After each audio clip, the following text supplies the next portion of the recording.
I've got some really bad news to report. I'd actually prefer not to tell you this because I'm sure the backlash on this is just going to be crazy bad. But I always try to tell the truth. So you know, I got 12 solar panels. These are a 12-volt system solar panel. They actually make 20 volts. You need 20 volts so you can charge batteries. You have to charge a lead-acid battery up to 14.4 volts for a period of time to get enough amps into the system. So one panel is 20 volts, 5 amps. That equals 100 watts. Volts times amps equals watts. So I have 12 of them. That gives me 60 amps or 1200 watts. When the sun starts to cloud up, you know, you get the clouds, and you can actually watch the voltage drop on your batteries.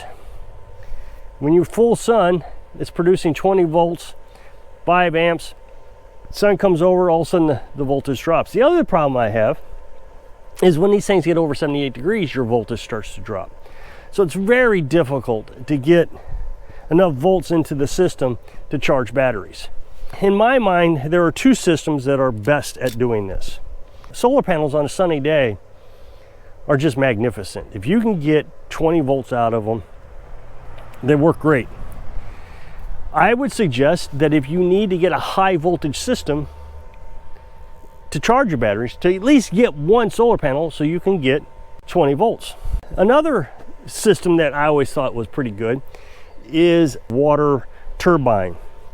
If you can get enough volts out of that, you've got constant 24 hours a day power.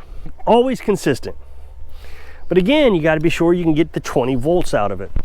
And the problem I've always experienced is trying to get 20 volts. Usually when you get a motor, whether it's an alternator or a 12-volt motor or whatever, it doesn't ever produce the voltage you need to actually charge a battery. You have to have basically a hybrid system. You need one solar panel and your turbine together. But then again, at nighttime, all of a sudden your turbine, although it's producing amps, it's not going to charge batteries. So what you could do at nighttime is have enough turbines to power everything you need. It doesn't have to charge the batteries, it just has to keep the batteries from discharging. So during the day, you would charge your batteries up, and at night, while your refrigerator's running, you just produce enough amps at 12 volts, 12.5 volts, that would work, to power your refrigerator. And then during the day, you could run your well pump with the solar panels. So it would be a hybrid system to work that way. Now, there is a third option, and I've tried this option and I hated it, is to build yourself a windmill. Again, using an alternator or a generator, something to that effect. The problem with a windmill, especially here in Missouri, it's not consistently breezy. So it wouldn't even work as good as a stream water turbine. So at nighttime, you may get a breeze, it runs for 5 minutes and then stops running. Well, in that case, you're not even charging the batteries and you're not producing enough electricity to run your refrigerator. It's just never consistent. So the only thing a windmill would do, even if you had a hybrid system, is help your solar panels. Now, I will admit that a motor, you can get motors off your car. A windshield wiper motor, the alternator, maybe even the window motor, the one that rolls up and down the windows. That's all motors. And you can use these motors to assist your solar panels. So I say one solar panel has 5 amps. If you could find a motor that had 50 amps, one motor, that would pretty much replace the entire solar panel system. So you got one solar panel to produce the volts and a windmill to produce the amps. Again, not very breezy here, so it wouldn't be very consistent. So you may need 2 or 3 50 amp motors to actually make that work, to get your batteries to charge. I've never liked it. Again, the best in my mind is solar panels, but the thing that is always stuck in my mind is if I could find a stream and I could hook a water turbine up to it, you would get consistent amperage day and night. If you could get 12.5 volts, you wouldn't need to charge batteries.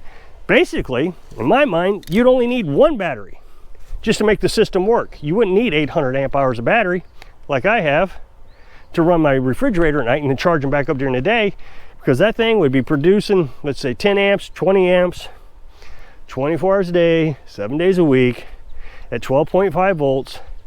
So it would consistently send electricity to the house. So I've always thought about that. As a matter of fact, when I was looking for property, the first place we looked at had a stream, a regular stream that ran all the time, and we almost bought it. It didn't work out, and I sometimes tell myself, boy, I regret not getting that place, but I don't. In the end, it just would have never worked. Now down the hill there's a natural spring, and I even took Dad down there when he visited the other day, and he said the same thing. Boy, this would be perfect if you could get this place. And it would. I was thinking about somebody who commented and said you should build a windmill. Well, I mean, I get lots of people saying I should have a windmill. I should build a windmill. Now, first of all, I'm not an experimental channel. My channel is to talk about living your dream. And I think a lot of people come here because their dream is to live off grid. Obviously, that's the only thing I have. But I'm not going to spend a lot of money experimenting with different things. But like I said, I had a homemade windmill. It was out of an old generator off a car before they had alternators. It was quite exciting at nighttime. You get a gust of wind, it would spin for a few minutes, your charge controller would kick on, but it wouldn't charge the batteries, it wouldn't do anything. During the day, it would assist the solar panels. Solar panels would give me enough volts that when the windmill decided to kick in, I was getting extra amps. It's kind of exciting to see, but beyond that, it was just not much to look at. So I thought I would do a demonstration today to show you my point. So I'm going to come in here.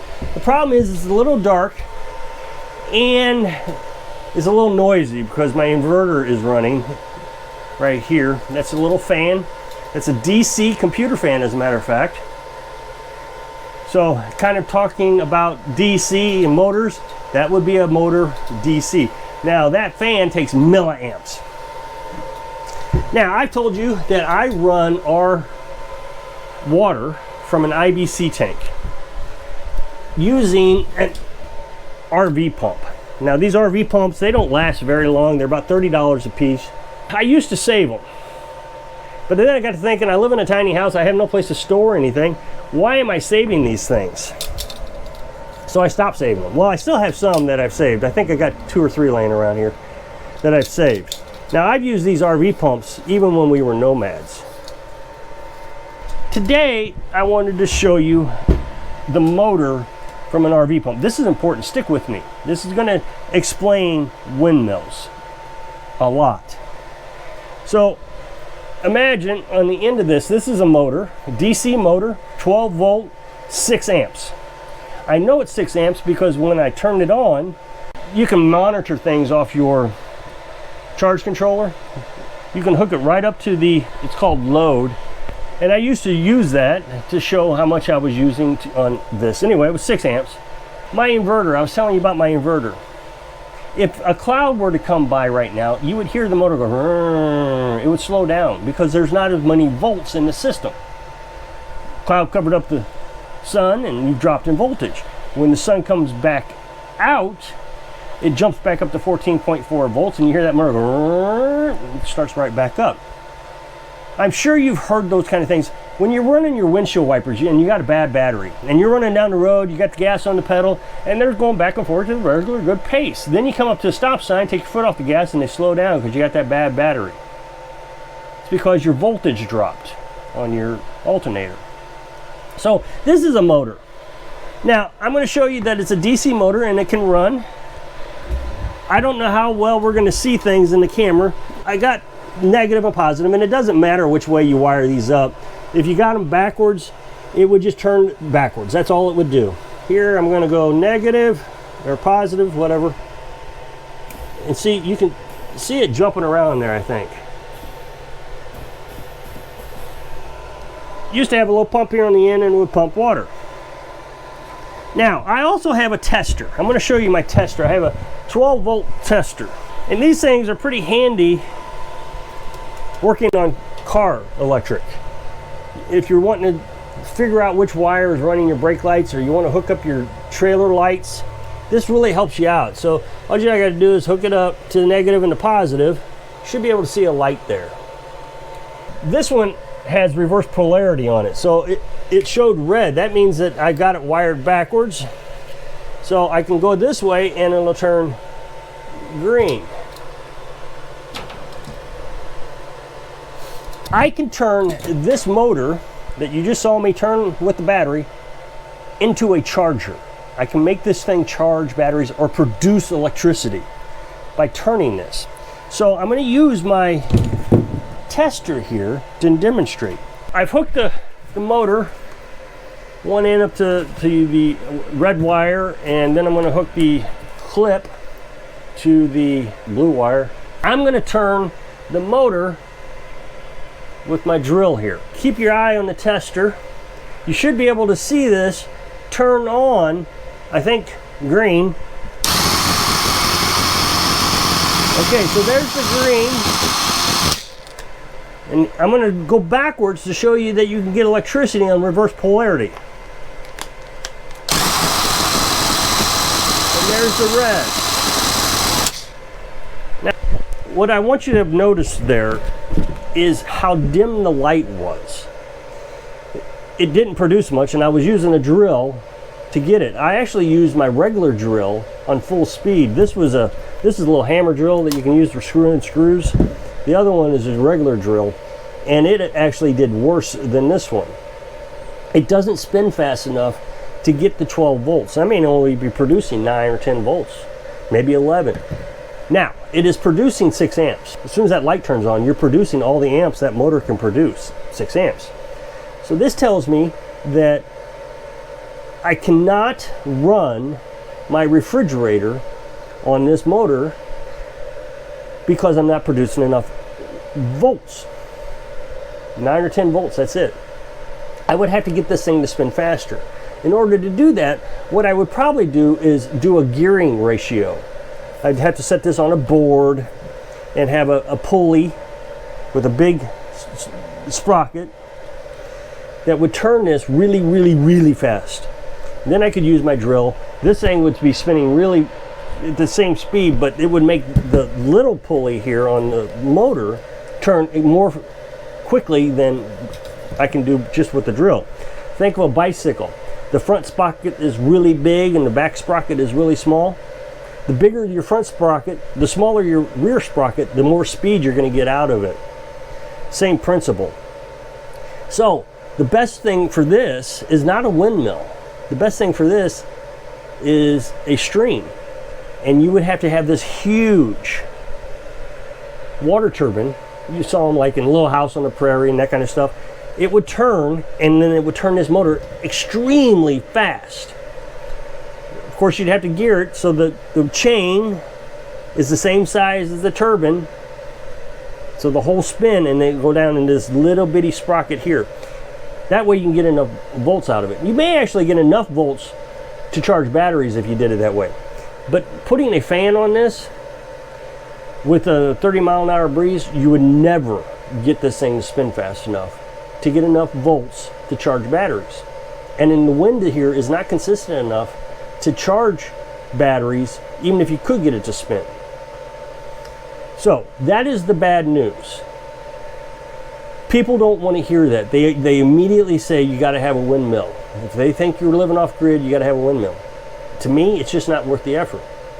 Water turbine, on the other hand, would be amazing. I wish I had a stream here. So if you click this up next box, take you to a video where I was talking about the solar panels. So I hope I can inspire you to spend your money wisely so you can live your dreams. Thanks for watching.